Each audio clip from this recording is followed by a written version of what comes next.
Hello everybody, this is a quick unboxing and review of the installation for a TAPTES USB hub for the Tesla Model 3. It has 5 USB ports, it has 4 USB Type A, 1 Type C. 2 of the USB Type A have got data and power, the other 2 USB Type A are just for power. And one of the USB Type A ports is inside of this hidden compartment that is displayed here as on the line diagram. The specs of the device are here on the back if you just want to pause the screen and take a look at that, and then we will then go into the unboxing. So inside the box you've got the usual "Dear Tesla owner, thanks for choosing this accessory," and we've got a small manual which details pretty much everything you need to know about how to install and how to use the device. And then you've got a little postcard with, I guess, some info on some of the other accessories. No, it's just a little postcard saying, "May your holiday season be a new year," blah blah blah blah blah, rubbish. And then you have the device itself. It's pretty straightforward. It's got a removable cover here. And inside this removable compartment cover is a USB Type A to Type C micro cable and a magnet which you would stick to whatever you're putting in here, your SSD or anything else that you want to fit in here for doing Tesla cam recordings. You would stick this to the back of that drive, and then it's magnetic so it won't fall out. I'm going to be using it with my Raspberry Pi that I use for my Century recordings, but that's a topic for a different video. But I'm going to be using the Raspberry Pi and this magnetic connection thing. It will just slide in there quite nicely, and then I will have to switch out this cable that came with it for the cable that I've been using with my Raspberry Pi. You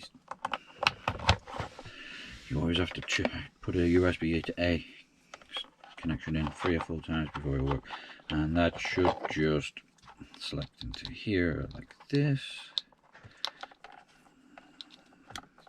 And then again, I'm going to be attaching this magnetic thing to the back of the Raspberry Pi with the tape provided, and then just sitting this in here, and then hopefully with the cover on top, and there we go. And that's just how that's going to stay. Now, I may have some heat issues with that. We'll have to wait and see. Let's get it all set up and then get it installed.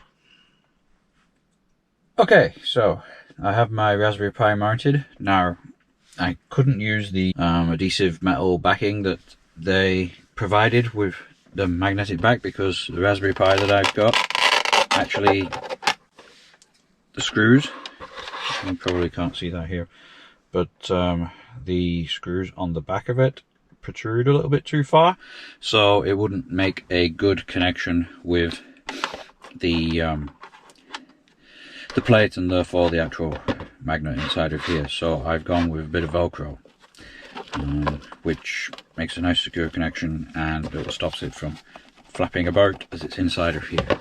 So that is like that. And then you have this lid here which just sits on top. It's got some magnets built into it which pick up on the magnets that are on it, and it just snaps into position, and then the whole thing is secure. Now it's a case of fitting it to the car.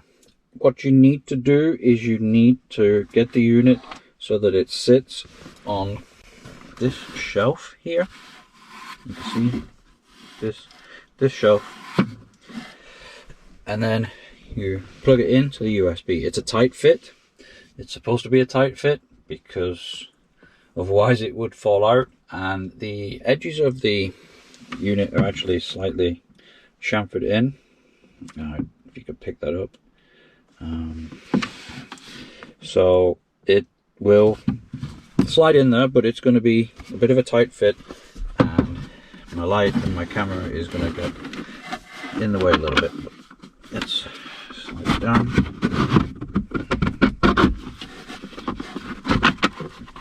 Keep going down, keep going down, and then you hear it click in the USB. And that's it, that's the installation. And then I have a wireless charging pad, which is pretty much the cheapest one they had on Amazon. As you can see, it has a bit of a fit issue against the top. What the hell is that? Huh. Side note, I seem to have got a present from going to Texas fully charged live. Some sort of creature just appeared out of the vent of my car. I have no idea what that is, but I do not like that it is there. I will deal with that momentarily. Anyway, back to here. So yeah, I have a non-Tesla wireless charging pad.